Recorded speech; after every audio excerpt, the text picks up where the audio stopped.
we're both wearing his colors right now, but he's got to, I mean, that doesn't mean we support him. He's got to do something or, yeah, like he's one of these guys where he's got the name and everyone always, oh, Herbert, but why? Greetings and salutations, and welcome to the Odd Coaches Podcast. I am your host, Dr. Keith Adams, and sitting in for my tag team partner is one of my all-time favorite colleagues, Mr. Michael King. And Mike, how are you on this Top Shelf Tuesday as we get ready for the NFL season with the schedule release? Doing well. NFL talk all day, every day. Let's do it. All right. So in segment one, we're going to go over strength of schedule in the AFC. You can look at your games, fans. You can have your individual teams. Go ahead and enjoy yourself. We're going to start trying to pick things strictly for entertainment purposes only. In segment two, we'll dive into the NFC. And in segment three, we'll actually talk about some games that we are looking forward to seeing. But Mike, let's go with the AFC North. The Cincinnati Bengals have a 17 ranking in terms of strength of schedule. The Baltimore Ravens are 21st. The Pittsburgh Steelers are 25th. Keep an eye on Mike Tomlin. And the Browns are 26th. Out of the AFC North, do you think you're going to get one, two, maybe three playoff teams? What are your initial thoughts on that? I think the AFC is too strong for any division to get three. Okay. I think for someone to get three, like the NFC last year with the NFC East, NFC's terrible. So it's easy if you get the right division on the other side and within the conference, it's easy for that to happen. The AFC, there's one bad division, but then everyone else, the rest of it's pretty good. So I think they get two. I think Bengals are one, and then Ravens and Steelers fight. Although the Browns, they got a full year of Deshaun Watson. They got a full year.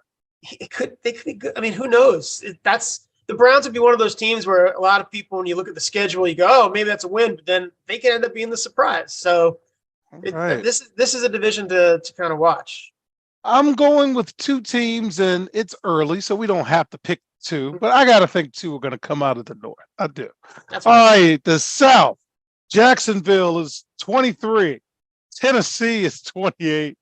The Colts are 29, and the Texans are 30. They have to have one playoff team by contract. Is that about as far as we're going with the AFC South, Mike? Well, the strength of schedule is so weak because they get to play each other twice. So that's why that happens. The Jaguars probably kill them all, and I can't see more than one. I think whoever gets to play them, we should look up who in the NFC gets to play them because they'll probably get three. Good play, sir. Good play. All right. AFC East. Dolphins, 2. Patriots, 3. The New York Jets, 6. And the Buffalo Bills, 7. How many playoff teams do we have coming out of the AFC East? I mean, you look at that and you say, I mean, for me, you see three teams that should, but there's only so many spots. They got to play the NFC East. They're all going to play the Eagles. They're all going to play the Cowboys. Giants were a playoff team last year. They're all playing them. I think two.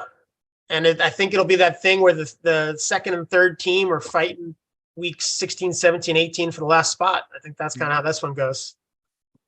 Yeah, I'm looking at it, and everybody is going to shove the Jets down our throats. And I don't know how good the Patriots are going to be. I'm thinking they'll get two. And more likely than not, it'll be the Dolphins and the Bills. But again, we will have time to, look at this. And then the AFC West. Raiders are 10. The Chargers and Broncos are tied for 12. And the Chiefs are 16. What are your thoughts on the AFC West? I mean, Chiefs, obviously, and then Chargers, but I think Herbert, this is the year. He's got to do something. He's got to do something.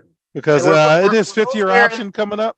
We're both wearing his colors right now, but he's got to, I mean, that doesn't mean we support him. He's got to do something he's one of these guys where he's got the name and everyone always, oh, Herbert, but why? Yeah, pretty much. All right. So, Mike, as we close the AFC schedule release, Anybody you're particularly interested in for good or bad reason? I would love to see the Jets implode. I mean, I would just, and it's not even because the Giants and Jets are like rivals, because they're really not as far as that goes. It's just you look at them last year; they almost beat nobody.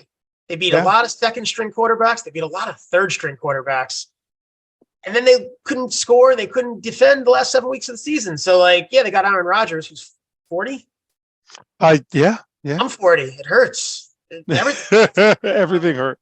We'll see. It could be good, but boy, if they implode, that would be just phenomenal. And that's kind of what for the AFC. That's the big thing I'm rooting for.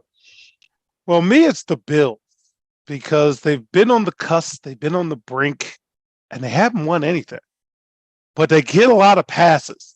Mhm. So this is the year I think they have to actually, you know, get there because 2 years ago they had the battle with the Kansas City Chiefs and all. Mhm. Last year it just didn't work out for them. Now, man, we're running out of excuses. So Yeah, I think we're gonna. for the AFC, the individual is Herbert that needs to prove it, and I think the team, like you said, it's the Bills. This is it. Yeah. You're running out of time because Mahomes isn't going away. No, he's not going He's just going to away. be there. He doesn't need Well, receivers. He doesn't need anything. So you better win. all right. So, fans, when we get back, we'll do the same thing with the NFC. We'll be right back on the Odd Coaches podcast. Why should student athletes use the CKA SAVE Project academic and athletic consulting services? Over the past 15 to 20 years, colleges, universities, professional sports teams, business organizations, and others have increased their use of consulting services to improve their decision-making processes and results. Over the same time, the athletic and academic landscape has changed for high school and college student athletes as the NCAA has raised initial academic eligibility requirements for student athletes while decreasing the number of transfer restrictions. Former college student athletes have noted that they were academic and athletically unprepared for the rigors of college.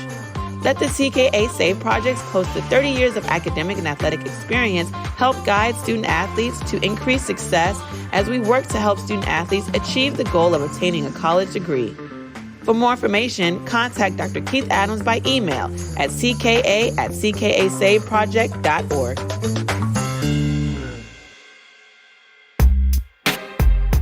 Welcome back to the Odd Coaches podcast in segment 2. Let's delve into the NFC. Again, we're looking at strength of schedule, starting with the NFC North. The Chicago Bears are 18. The Vikings are 19. The Lions are 20. And the Packers, the new look Packers, are 24. Mike, anybody in the NFC North that tickles your fancy? The Lions are going to be the popular team because they played well at the end of the season. So Yeah, and it rarely carries over, by the way, historically speaking. it's true, especially for the Lions. But I kind of think Minnesota takes a step back. Yeah, Packers will probably take a step back, and they were average. yeah. So the Bears are going to take a step forward, but What's forward? 3-6. So I think the Lions are the team, and I think maybe Minnesota gets the play. Maybe they get 2, but so 1 or 2 is what I'm saying. I can't see the second team because the Bears, they're not going to jump to 8, 9, 10 wins. I can't see that. The Vikings choke every year, and Kirk Cousins is just taking good money. And bless his heart, get the bag, as we say every week. Lions have the best set of pieces, Mhm. and we're still waiting to see what this Jordan Love kid can do. So, all right. I don't know what I did wrong with the NFC South, Mike. I'm sorry. So the Buccaneers are 22nd, the Panthers are 27th. And did I just leave off Atlanta and New Orleans? Yeah. I'm sure there's some subliminal reason for that. I can only see one team coming out of there. I don't know who that one team will be because Tampa Bay, last person out, cut off the lights, and we keep telling Todd Bowles to rent not on. Panthers got the young kid. New Orleans, is Crableg still quarterback? Is Jameis still there? No, they've got Derek Carr. they got the Carr kid. Well, he's not the kid. I always get the brothers mixed up. Mhm. That's my fault. And Atlanta, I've always been down on the Falcons. So I got one coming out of NFC South. Convince me otherwise. As you see with the NFC South, I didn't even put two teams on the notes. So I think the thing to convince otherwise, because if you look at it, you go, yeah, it looks like one, but they got to play each other twice. So two of them are probably going to be really bad. So if two of them are average, that could be 4 wins each just by beating the other. So then if the two good teams split, they each got 5 wins with a lot of the schedule to go. And I kind of like Atlanta, I think will be a trendy pick just because they've got the receiver, the running back, the tight end. They don't have the quarterback, but who's quarterback in there now? is it Ritter? Is it Desmond? No, man, they've got to have somebody else. Mm-hmm. You're not going to season with that, man. I don't have 0.5 here, but okay, all right. Mike's going to try to convince me otherwise. So I'll say probably one, but if two of them stand out for being bad, then you can get 2. So you got Desmond Ritter, Taylor Heineke, and Logan Woodside. Who's winning that quarterback battle? They have officially named Desmond Ritter as a starting quarterback, and that was at the end of March. Yeah. I can't see it, Mike. All right, we're going to move to the NFC East. Eagles, 1. Cowboys and Giants are tied for 4. Those are your folks. They're on the Giants side, and the Commanders have the 8th strongest schedule in the league. Eagles are good, but they've got some hits coming to them. It's going to be hard to win 11, 12, 13 games with that schedule. What do you think? And yes, go ahead and spend some extended time on the Giants. So they play each other. That outside of the Commanders, that's a little tough. And then the AFC East. So you only get the Patriots as a break in theory. So it's a tough schedule. So I don't see there's any way that 3 are getting in from the NFC East this time, which means it's probably a 2. Eagles are a lock. So I think Giants and Cowboys. So that week 1, Giants versus Cowboys becomes a spoiler for the next segment. It's kind of an important game, and it's week 1 because very, very well could come down to those 2 teams as who's getting in the playoffs just based on the schedule. Eagles look strong. Cowboys added big time receiver, big time corner. So is Dakota still quarterback? Yeah. Okay. All right. Just Giants, have to make sure. Giants had a really good offseason. Last year they were because of the cap, they were only getting guys from from vet minimums across the board. And the GM was saying, now this year we don't have to, bargain shop. And so he was able to get some good free agents, the right positions, and they had a decent draft in theory. Again, just like we talked about strength of schedule. Strength of schedule doesn't really matter once week 1 happens and you find out this team used to be good, now they stink. This team used to be great or terrible, now they're great. So, it's all a crapshoot. And bless their hearts, the Commanders are just rowing upstream right now. The Commanders need to go Owen whatever and get Caleb Williams. No. They got Sam Howell. I like Sam Howell. I told you, Sam Howell's a good player. You just got to give that kid a chance. This is like the argument in my in one of my classes. I got 2 Commanders fans, and one's like, we need to lose every game, and the other one's like, Sam Howell's the best player. Sam Howell's a good player. Okay. I don't know about the rest of the stuff, but he's not a bum. Well, they got talent. I mean, they got receivers. They got 3 of them. They got a running back. That's what they keep telling me. So it's a good position for a bad quarterback. All right. And did they pick up Jacoby? Did they pick up Jacoby Brissett? No. Well. All right. NFC West. The Rams are 9. The Cardinals are 11. The Seahawks are tied for 12. And following, the 49ers are 15. What are we looking at with the NFC West, man? Because the Rams are done.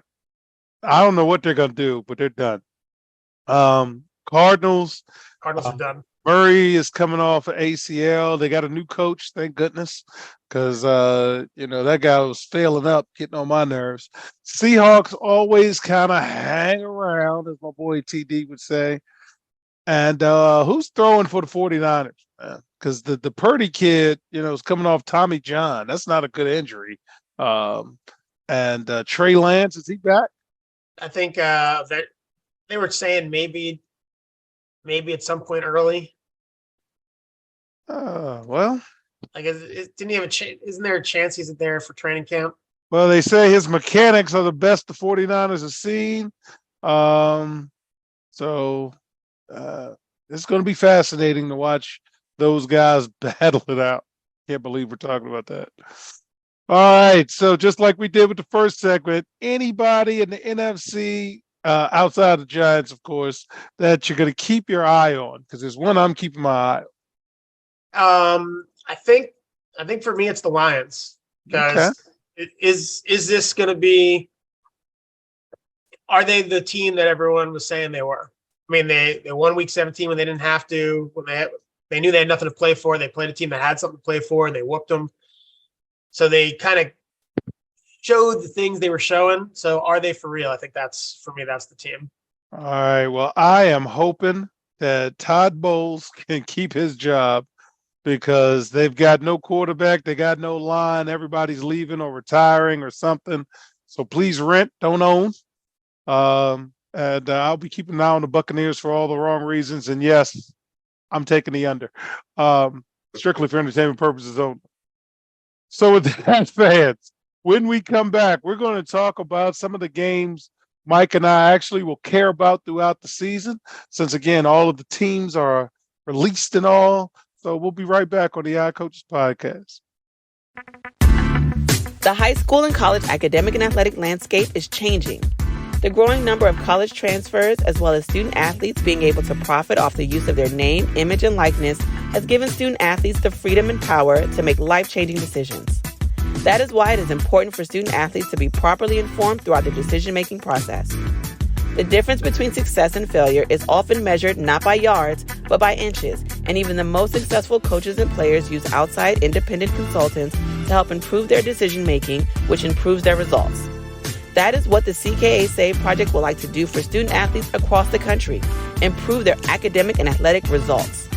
Our academic and athletic consulting services assist student athletes with the college decision-making process. The CKA team of former high school and college coaches can provide student athletes an independent assessment of their academic and athletic skills to assist student athletes in their college decision-making process. Let the CKA team evaluate your academic and athletic ability to assist you in finding the right fit for your academic and athletic career. For more information, visit us on the web at www.ckasaveproject.org or schedule a free virtual consultation with Dr. Keith Adams by email at cka@ckasaveproject.org. Welcome back to the Odd Coaches Podcast special NFL schedule release special edition. Segment 3, games we are looking forward to this season. So fans, got some games that I'm looking forward to, strictly for entertainment purposes only. So Mike, I'm going to take the lead on this one. And the first game is Arizona versus Washington, Week 1. The Washington Commanders' long national nightmare is over. Daniel Snyder is no longer the owner, so as our good friend on the screen would say, you got nobody to blame. But Mike, I got to think they're going to sell that place out. I got to think the beer's going to be flowing. The end zone's going to be popping.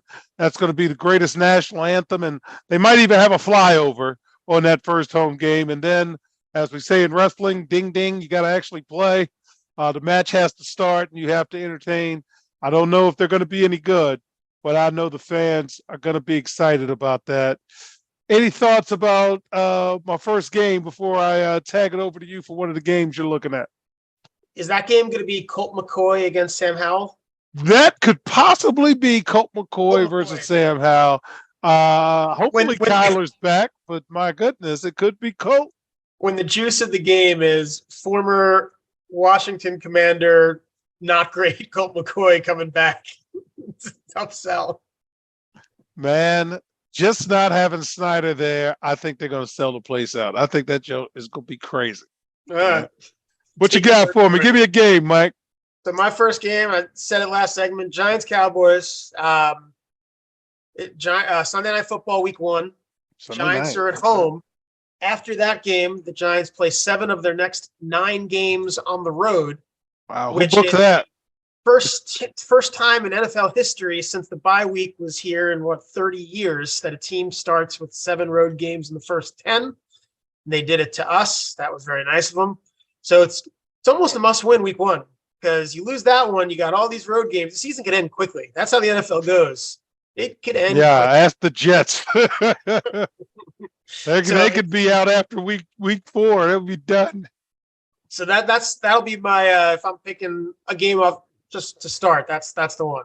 All right. So my second one, Washington traveling to Dallas on Thanksgiving. Again, I grew up a Cowboys fan until they traded Tony Dorsett, and then I haven't liked them since.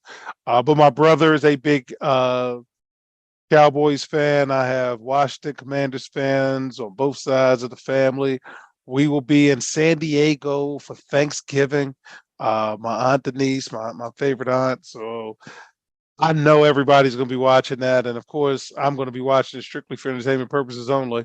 I don't know if I could in California, though. I got to check that. I don't know if that's going to mess me up. But I am looking forward to just family and that game being on.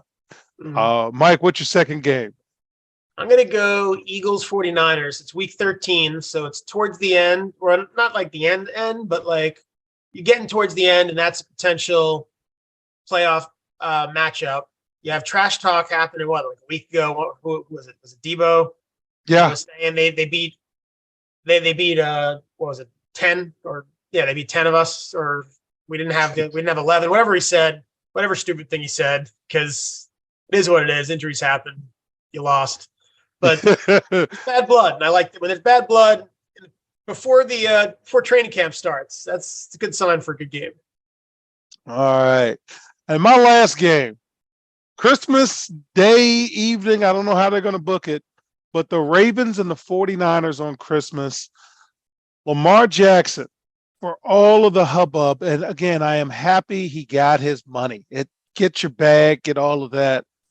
But what have you actually done in the postseason? So we're going to know where the 49ers and the Ravens are at that time period. And they've got to get in the postseason, and they've got to justify these costs because his postseason record's not very good. And you're going to really know who the Ravens are come Christmas on that day, national audience. I'm still surprised the NFL is really going after the NBA. Not that they can't beat them, but the NBA, usually we start watching the NBA on Christmas. So now they snuck in on Black Friday. They got Christmas. Hey, college football playoff, man. Y'all better pay attention because the NFL's flexing. What are you thinking, Mike? What's your game? So I'll go with one that's not an obvious one. I'm gonna go Pats at Jets, September 24th. I don't know what week that is, early. Just because the Pats, no matter how good they are, no matter how bad they are, they just beat the Jets. And if the Jets, this is like the thing the Jets need to do to prove to themselves, I think, that they could have a season. But if somehow the Pats beat them, I don't see how they recover. I think that ends the season. If they can't beat the Pats at home with Aaron Rodgers and the whole thing, I think that's a big one, good or bad, for their season. All right. So fans, this is a special week for the Odd Coaches podcast because we have crossed over the 300 episode barrier. I'm just jacked up and excited to talk about it all week. A lot of work goes into it. Shout out to my tag team partner, Coach Francis, our lovely voice, Sharita Campbell, and of course, super producer Kelly. But Mike, you've been with us. You've been one of our favorite guests, and you actually have fans that say, "Hey, when's Mike King coming back on?" Any thoughts you have as you're a part of our extended family as well before we wrap up our Top Shelf Tuesday edition? I'm just happy to be a part of it. It's been a lot of fun. I think my first episode was the start of last NFL season, and got to do it pretty much almost every week since. It's been great. It's a fun group of people who come, and I think we have fun. I think you could tell, and I think that's probably why people watch. And I totally agree with you. And again, fans, everybody who's on the show in some shape, fashion, or form is circling around myself, CKA, Coach Keith Adams, and Mike and I, King, that is, we would do this back and forth. My office was an office within an office, and Mike used to work at the computer nearby, and literally we're screaming, yelling at each other about whatever's going on, or Mike will say, wait, I got this YouTube clip. And so I am so happy to have him here.